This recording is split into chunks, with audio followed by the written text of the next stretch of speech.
అంటే వాళ్ళ family members ఎవరు కూడా కంప్లీట్ ఎక్కడో ఊరు వదిలేసి వెళ్ళిపోయాడు, ఎక్కడో బతుకుంటున్నారులే అనుకున్నారు సార్. అప్పటిదాకా మేము చెప్పేంత వరకు అది చనిపోయిన సంగతి కూడా తెలియదు. అలాంటి కేసుని డిటెక్ట్ చేశాము. తర్వాత 2015లో ఒక మర్డర్ కేసు, అది రోడ్ యాక్సిడెంట్ కింద క్లోజ్ చేశారు. కానీ అది దృశ్యం టైప్లోనే జరిగింది, సినిమా మాదిరి. రోడ్డు పక్కనే అది ఎందుకంటే సార్ వాడు చంపింది వాళ్ళ రిలేటివ్ అమ్మాయిని ఒక అబ్బాయి ఇష్టపడ్డాడు. ఆ అబ్బాయిని అదర్ క్యాస్ట్ అనమాట. వీడు అబ్బాయి ముస్లిము, ఆ అబ్బాయి సమ్ ఎస్సీ బై క్యాస్ట్. ఆ ఎస్సీ బై క్యాస్ట్ పిల్లోడు మా అమ్మాయిని చేసుకున్నాడు కదా అని చెప్పేసి తీసుకుపోయి మాటలు చెప్పేసి వాడిని ఊరవతల పోయి చంపేశారు. చంపిన తర్వాత రోడ్డు పక్కనే గుంతలో పూడ్చారు అతన్ని. పూడ్చిన తర్వాత మళ్ళీ డౌట్ వచ్చింది, అంటే తక్కువ లెవెల్లో పూడ్చినాం కదా, రేపు బాడీ బయటకు వస్తే వాసన వస్తుందని చెప్పేసి ధర్మవరంలో టౌన్లోనే ఒక కుక్కని అదే పనిగా రోడ్ యాక్సిడెంట్లో చంపి, ఎవరిని, ఆ కుక్కని, ఒక డాగ్ని చంపి ఆ డాగ్ని తీసుకుపోయి ఆ శవం మీద వేసినారు. రేపు పొద్దున కుళ్ళిపోయిన వాసన వచ్చినా కుక్కదిలే అనుకోవాలని చెప్పి. ఇట్లా ఈ రకమైన డిఫరెంట్ ఐడియాలజీ గల వాళ్ళు చాలా తగిలారు సార్ బాగా. అట్లా వాడు ఒకే మర్డర్ కేసుని మేము లీడ్ చేస్తామంటే 3 మర్డర్లు ఒప్పుకున్నాడు. సో అలాంటి మంచి కేసు ఒకటి. 3 మర్డర్లు ఒప్పుకున్నారు కదా వాడు. అందులో కన్విక్షన్ వచ్చిందా? లేదు సార్, ఇంకా ట్రయల్ జరుగుతూ ఉంది, కేసు ట్రయల్ జరుగుతాం. అంటే ఆ కేసులో ఫస్ట్ కేసులో కంప్లైంట్ లేరు, ఫస్ట్ కేసు లేరు. మరి కంప్లైంట్ తీసుకున్నారు అక్కడ? తీసుకున్నారు సార్. తర్వాత తీసుకొని తర్వాత ప్రొసీజర్ స్టార్ట్ చేసి అదంతా ఫార్మాలిటీ కంప్లీట్ చేసి లీగల్ ఫార్మాలిటీస్ అన్ని కరెక్ట్గా జరిగాయి. అండ్ అక్కడ ఫస్ట్ కేసులో కంప్లైంట్ వచ్చిన బాడీ రికవర్ అయినా, కానీ అక్కడ మన వాడిన ఎక్విప్మెంట్ ఉండదు కదా వాడి దగ్గర, హామ్ లేదు కదా వాడి దగ్గర. దేంతో చంపాను, ఎలా చంపాను? బైండింగ్ వైర్ మనకి ఉంటుంది కదా, ఆటో బైండింగ్ వైర్ అని, చాలా హార్డ్. అది రికవర్ అయిందా? లేదు, అది మనకు కనిపించలేదు. కానీ బాడీ ఉండింది ప్రూఫ్ కరెక్టే. కానీ రేపు పొద్దున డిఫెన్స్ కూడా అది లీడ్ తీసుకుంటారు, ఎలా చంపాడు, ఏం చెప్పాడు అని అడుగుతారు. ఇప్పుడు ధర్మవరం స్టేషన్ నుంచి ఆ బాడీ మేము ట్రేస్ చేసింది దాదాపుగా 15 నుంచి 20 కిలోమీటర్ల దూరంలో. అక్కడ ఎక్కడో ఒక వ్యక్తికి సంబంధించిన పొలాల్లో ఆడ బాడీ ఉందన్న సంగతి ఎవరు చెప్తే మాకు తెలుస్తుంది? చెప్తే తెలుస్తుంది. సో లీడ్ చేసేది ఎవరు? వాడే చేస్తాడు సార్. అక్కడ లీడ్ చేసినప్పుడు only confession before the police officer is not admissible అంటారు. అంటే పోలీసు వాళ్ళకి చెప్పే కన్ఫెషన్ చట్టంలో ఒప్పుకోరు. దానికి లీడింగ్ ఏదో ఒకటి ఉండాలంటారు కదా. ఆ లీడింగ్ ఏముంది అక్కడ అంటే డెడ్ బాడీ ఉంది. డెడ్ బాడీ ఉందన్నప్పుడు లీడ్ వచ్చేసినట్టే కదా. సో అక్కడ కనెక్టివిటీ ఆటోమేటిక్ వచ్చేసింది. ఫిక్సప్ చేసుకున్నారు. కన్విక్షన్ గ్యారంటీ పడుతుంది సార్. Right, super. తర్వాత అండి సార్ 3 కేసులు తీసుకొచ్చిన మీ ఆఫీసర్లు ఏమన్నారు? Excellent sir. ఇంకేమంటారు సార్, దానికి ABCD అవార్డుకి నామినేట్ అయ్యింది, కానీ జస్ట్ మిస్ అయింది. అప్పుడు ఇంకా మంచి కేసులు ఏవో డిటెక్ట్ చేశారు. కరెక్టే కదా సార్. మరి అప్పుడున్న ఇన్స్పెక్టర్లు ఏం చేశారు? ఇన్స్పెక్టర్ గారే సార్. నేను అప్పుడు మీకన్నా ముందు అప్పుడు నేను ఎస్ఐ సార్. అవును, వాళ్ళు ఎందుకు దానికి అంత ప్రయారిటీ ఇవ్వలేదు సార్? మా చిన్న పెద్ద సార్ అని చెప్పేసి మాకు CA గారు ఉంటారు. ఆయన మేమందరం కోఆపరేటివ్గా చేస్తాం దాన్ని. అంటే లీడ్ ఇచ్చింది మేము అనమాట, ఇంట్రాగేషన్ చేసింది మేము. అంటే వాడు అంత కరడుగొట్టిన క్రిమినల్ ఎలా బ్రేక్ అయ్యాడని సార్ మనం పేషెన్స్గా కూర్చోవడం. ఎమోషనల్ బ్రేక్ చేశారు. ఎమోషనల్ బ్రేక్ 100% జరిగింది సార్ అక్కడ. ఎందుకంటే కొద్దిగా రెచ్చగొట్టాం వాడిని. నువ్వేం పెద్ద ఇదేం కాదు కదరా అంటే, వాడు టెంప్టేషన్ అయిపోయి నేను వాళ్ళకంటే పెద్దోడిని వీళ్ళకంటే పెద్దోడిని అన్నాడు. ఒక మర్డర్ చేస్తే వాళ్ళకంటే పెద్దోడిని ఎట్లయితారా అంటే, ఎవరు చెప్పినారు సార్ నేను ఒకటి చేసినానని, నీ దగ్గర 3 చేశానని చెప్పారు. సో అది పోలీస్కి బెనిఫిట్ అయింది. ఆ రకంగా మేము చూస్తే అది నిజమా కాదా అని చూస్తే 100% అన్ని ఇంటర్లింక్ వచ్చేసాయి. అక్కడ మాకు మంచి అప్రిషియేషన్. సూపర్. తర్వాత అండి సార్ దాని తర్వాత మేము పట్నం స్టేషన్ అని చెప్పి, అండ్ ముదిగుబ్బ కదిరికి మధ్యలో వస్తుంది అనమాట. అది సత్యయేసు బాబు సార్ మాకు అప్పుడు SP గారు ఉన్నారు. ఆ సార్ ఉన్నప్పుడు బాగా చేశాం సార్. ఎందుకంటే అడంగా మంచి టాస్క్లు ఏమంటే, పోతుకుంటలో ఉన్నప్పుడు ఫ్యాక్షన్ ఓరియంటెడ్గా ఒక బడన్నపల్లి అని ఒక ఊరు ఉండింది.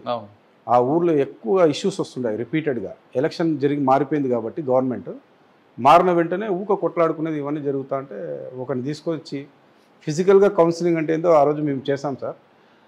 Excellent officer sir. అట్లా ఆఫీసర్స్ ఎక్సలెంట్. ఫిజికల్ కౌన్సిలింగ్ అంటే దాని మీనింగ్ వేరే. ఫిజికల్ కౌన్సిలింగ్ అంటే ఆ మజానే, ఐ మీన్ ఆ భయం సార్. మెయిన్ పోలీస్ అంటే భయం ఉండాలండి. దాని తర్వాత కంట్రోల్ అనేది ఎలా అయిపోయిందంటే, మనం ఎన్ని లీగల్ యాక్షన్స్ తీసుకున్నా అంత కంట్రోల్ రాస్తా. అంటే నేను బియాండ్ ద లా మాట్లాడకూడదు, being the law abiding officer. But నిజం ఇది. అలా కంట్రోల్ చేస్తేనే సిస్టమ్ కొంతమంది మారుతారు, సెట్ అవుతారు. ఎవరు స్కూల్లో టీచర్ అయినా అంతే కదా సార్. ముందు మాట చెప్తాడు, వినకుంటే బెత్తం వేసి కొడతాడు. ఎందుకు ఇంట్లో అమ్మానని అంతే కదా. అమ్మానైనా 2 దెబ్బలు వేసి మార్చాల పిల్లోని అనుకుంటారు. మేము వేస్తే అది ఇల్లీగల్ అయిపోతుంది. ఓకే. తర్వాత దాని తర్వాత సార్ పోతుకుంట ట్రాన్స్ఫర్ అయిపోయాము. దెన్ పట్నం పోలీస్ స్టేషన్లో పీస్ఫుల్గా జరిగింది. ఓకే. అక్కడ ఓన్లీ మాకు ఈ సరాయి చేసేదే టాస్క్ ఉంది. ఊర్లు మారిపోయినాయి, చాలా కేసులు పెట్టాము, దగ్గర దగ్గర 90 కేసులు పెట్టాము అప్పుడు, మంచి మంచి కేసెస్ అన్నీ సరాయికి సంబంధించిన కేసులు. అదొక టాస్క్ ఉంది, అందుకే పంపించారు అప్పుడు ఎస్పీ గారు కూడా. అక్కడ ఎక్కువ ఫ్లో అవుతుంది, లిక్కర్పై కంట్రోల్ చేయకుండా వచ్చేసేసి. రైట్. తర్వాత దాని తర్వాత ప్రమోషన్ వచ్చేసి సిఏగా ప్రమోషన్ తీసుకున్నాను అండ్ నేరుగా వచ్చి రైల్వేలో first posting railway. Right sir, మీరు ఎస్ఐగా స్టార్ట్ అయిన దగ్గర నుండి సిఏ ప్రమోషన్ మధ్యలో మీకు చాలా మంది పనిచేశారు. అశోక్ బాబు గారు ఉన్నారు, తర్వాత ఎస్ బాబు గారు. అవును సార్. అందరి దగ్గర ఎవరు మీకు బాగా నచ్చిన ఆఫీసర్? అంటే అందరూ ఒక్కొక్క పర్సెప్షన్ ఉంటుంది కాదన్ను, కానీ మీ మైండ్ సెట్కి లింక్ అయిన వాళ్ళు సార్. ఇందాక ఒక ఎగ్జాంపుల్ చెప్పాను కదా సార్, ఫిజికల్ కౌన్సిలింగ్ ఏందనేది. అట్లా స్పెసిఫిక్గా పేరెందుకు అన్నట్టుగా అలాంటి ఆఫీసర్లు దగ్గర చేస్తే కొంచెం ప్రౌడ్గా అనిపిస్తుంది. పోలీసింగ్కి విలువ ఉంటుంది. అవును. సరే, ఇక్కడికి వచ్చారు మీరు. లా అండ్ ఆర్డర్ నుంచి ఇందులోకి రాగానే సాధారణంగా ఏమనుకుంటారంటే అందరూ ఇది ఒక పనిష్మెంట్ పోలీస్ స్టేషన్. మీ బ్యాచ్మెంట్స్ అందరూ లా అండ్ ఆర్డర్ పనిచేస్తుంటారు. అవును సార్. ఫోకల్ పోలీస్ స్టేషన్లో మీరు నాన్ ఫోకల్. ఇక్కడ ఏముంటుంది రాబాయ్ అని అనుకున్నారా? లేదు, ఇక్కడ కూడా ఛాలెంజ్ని ఫేస్ చేసి మీ మార్క్ని చూపిద్దామని వచ్చాను? 100% సార్. ఇక్కడ ఏమీ లేదు అనడానికి ఏం లేదు సార్. లేకుంటే జిఆర్పీని ఎందుకు పెడతారు ఇక్కడ? ఇక్కడ ఒక ఇన్స్పెక్టర్ పోస్టే అవసరం లేదు, ఏం లేకుంటే. ఇక్కడ ఏదో ఉంది అనేదే 100%. అందుకనే ఇక్కడ పోస్ట్ ఇచ్చారు దానికి. సార్, ఇక్కడ నేను వచ్చినాక అబ్జర్వ్ చేసింది, నేను 2021 జూన్లో రిపోర్ట్ చేశాను. ఇక్కడ 6 months అప్పుడే అయిపోయింది 2021. ఆ 2021లో కోవిడ్ కూడా నడిచింది ఆ టైంలో. అది అయిపోయిన తర్వాత ఇంక ఓన్లీ 6 months ఉంది. ట్రైన్స్ కూడా అప్పుడు కోవిడ్ టైంలో పెద్ద ఫ్లో కాలేదు. ఒక్కసారిగా తగ్గిన తర్వాత ట్రైన్స్ అన్నీ బాగా ఫ్లో అయినాయి. ట్రైన్స్ ఎప్పుడైతే ఫ్లో అయినాయో మళ్ళీ అఫెన్సెస్ స్టార్ట్ అయినాయి. స్టార్ట్ అయితే ఓకే, ఎలా ఉంటుందో భయ్ ఇక్కడ దొంగతనం అంటే క్లూలెస్ నుంచి క్లూలోకి పోవాలి కదా, ఎలా ఉంటుంది అని చూస్తే లక్కీగా సార్ మీరు నమ్మరు, ఒక నోటోరియస్ క్రిమినల్ని పట్టుకున్నాము. ఒక బీటెక్ స్టూడెంట్ చదివిన పిల్లోడిని. బీటెక్ స్టూడెంట్ చదివిన పిల్లోడు ఉమేద్ అలీ జిన్నా అతని పేరు, హైదరాబాద్ నుంచి. అతని గురించి ఇన్ఫర్మేషన్ తీసి నీట్గా సెర్చ్ చేస్తే అతని దగ్గర మేము 67 తులాల బంగారు రికవరీ చేశాం.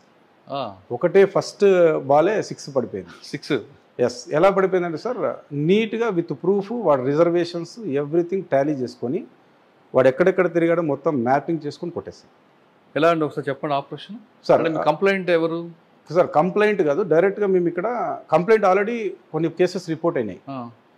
ఈ కేసెస్ రిపోర్ట్ అయిన కేసులు తీసుకున్నారు, డేట్స్ అవన్నీ తీసుకున్నాం అన్నమాట. డేట్స్ అన్నీ నోట్ చేసుకున్నాము, ఏ ట్రైన్లో జరిగాయి ఆ ట్రైన్ నోట్ చేసుకున్నాము. సరే, take the reservations of all those trains. Reservation అన్ని కలెక్ట్ చేస్తాము. రిజర్వేషన్స్ కలెక్ట్ చేస్తే ఒక కామన్ నేమ్ కనబడుతుంది ప్రతి చోట. అంటే ఒకసారి జిన్నా అని ఉంటుంది, ఒకసారి ఉమేద్ అని ఉంటుంది, ఒకసారి హుస్సేన్ అని ఉంటుంది, అట్లా డిఫరెంట్. Age group 25 years. అది కామన్ ఉంది. సో కామన్ ఉంది. మేము కలెక్ట్ చేసింది కూడా 20 నుంచి 30 years ఏజ్ వరలోనే తీసుకున్నాం. నంబర్ సిమిలర్గా కనబడుతుంది అని చెప్పి చూస్తే ఏ నెంబర్ అయితే వాడు ఇచ్చాడో ఆ నెంబర్ నాట్ వర్కింగ్ అని వస్తుంది. రైట్. సో ఫేక్ నెంబర్ ఇచ్చాడు వీడు, రెగ్యులర్ నెంబర్ ఇవ్వకుండా ఫేక్ నెంబర్ ఇచ్చాడు, ఎవడు వీడు అని చెప్పి మొత్తం ఆరాధిస్తే మా దాంట్లో ఇప్పుడు రైల్వేలో ఒక సిస్టమ్ ఉంటుంది సార్, అడ్వాన్స్ బుకింగ్ కూడా మేము తెలుసుకోవచ్చు. వాడు గతంలో రిజర్వేషన్స్ చేసుకొని తిరిగిన ప్రాంతము ప్లస్ అడ్వాన్స్ రిజర్వేషన్ కూడా తెలుసుకోవచ్చు.